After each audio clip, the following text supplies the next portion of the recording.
Now on to the first session. Daily news about the state of our planet can make many of us feel anxious. It can make us feel powerless about the future. And we see stories about flash floods and wildfires and ocean acidification and plastics, microplastics in every part of the world. But our first speaker is full of hope. She's the senior researcher in the Programme for Global Development at the University of Oxford and deputy editor and science outreach lead at our World in Data, the online publication that brings together the latest data and research on the world's largest problems. Her first book, Not the End of the World, takes an optimistic, data-driven look at the world's environmental challenges and how to solve them. A reminder, please do use Slido to ask questions. Please welcome Hannah Ritchie.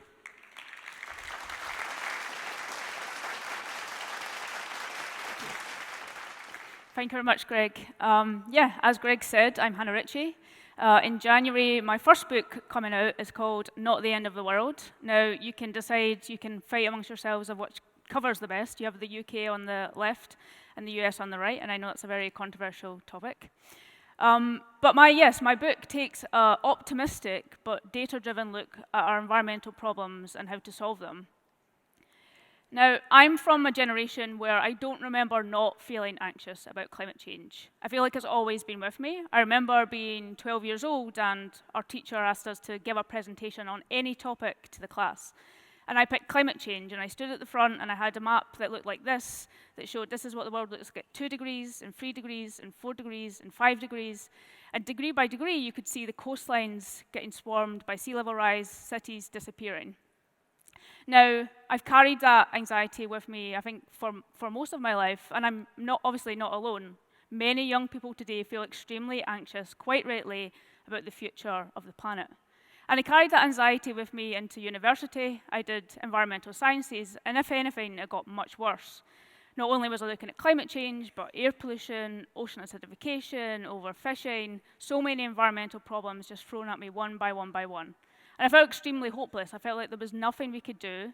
I had no sense of agency that I was capable of making a change in this, and actually it left me in a very, very dark place.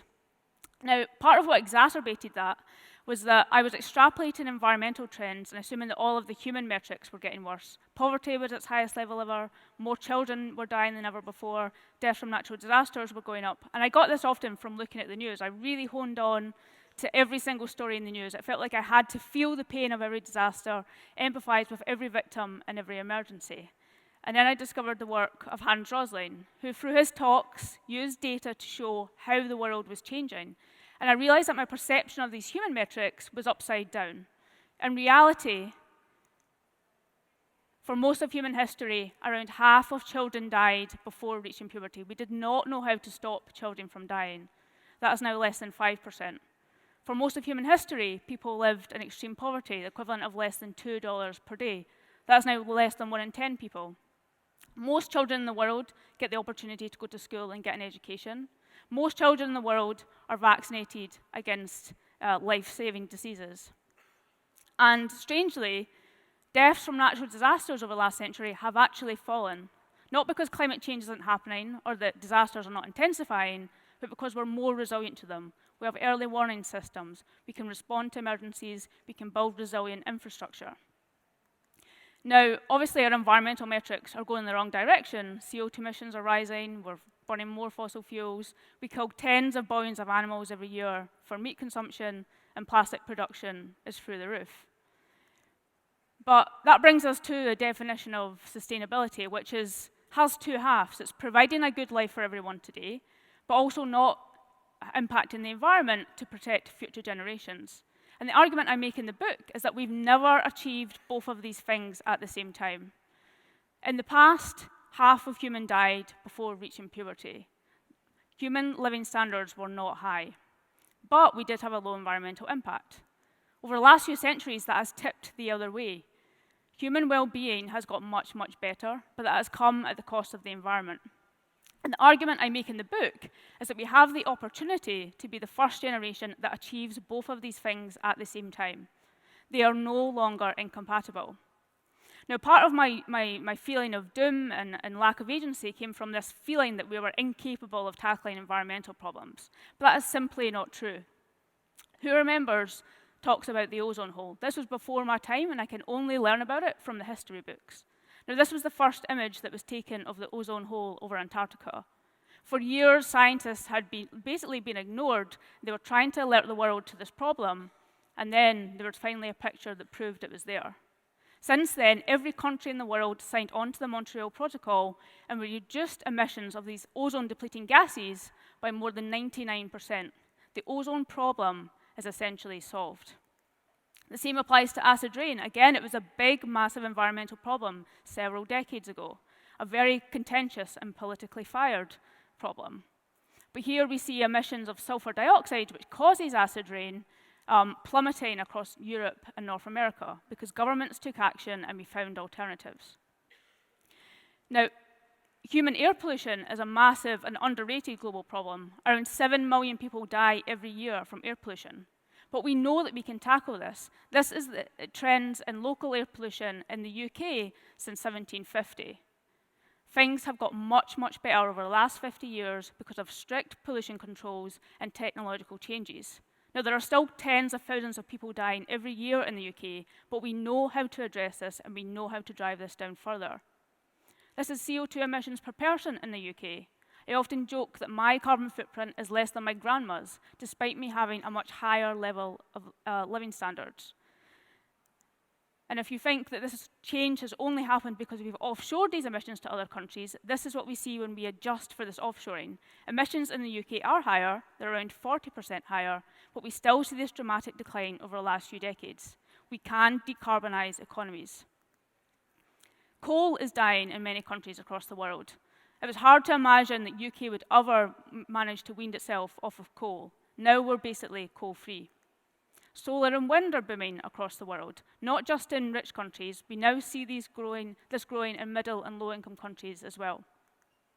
Now, the big driver of this change, and what makes me so optimistic about these challenges, is that the cost of these alternative technologies have plummeted over the last decade. I think we often assume that we've made no progress on climate change over the last decade, but to me, this is the most defining change that we've made. Go back a decade, and solar and wind were the most expensive energy technologies we had. It was totally incompatible for low and middle income countries to increase living standards without producing more CO2 emissions. Now solar and wind are the cheapest, so governments will choose them regardless of whether they care about climate change or not. Same applies to batteries and electric vehicles. Electric vehicles are only now reaching price parity with petrol and diesel cars, but they will soon drop below the price. When we go to food, in the past, the only way for people to increase the amount of food they produced was to use more land and cut down forests at the same time. Now, we have large innovations in agriculture, such that we can produce much more food from much less land, and we have alternatives to meat, such that we can feed 10 billion people while ending deforestation and using much less land. Now, my point is not that we've solved these environmental problems. We are clearly not on track. We're currently headed for 2.5 to 3 degrees. But go back a decade and we were on course for 3.5 to 4 degrees. We are making progress. This just needs to accelerate. Now, we should be entirely dissatisfied with the position that we're in. Whether it's human metrics or environmental metrics, there's so much more that we can do.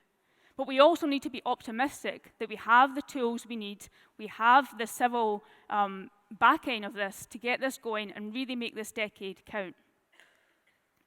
Now, what I want to make clear is that we are in severe danger of rolling back the human progress we've made if we do not tackle environmental problems.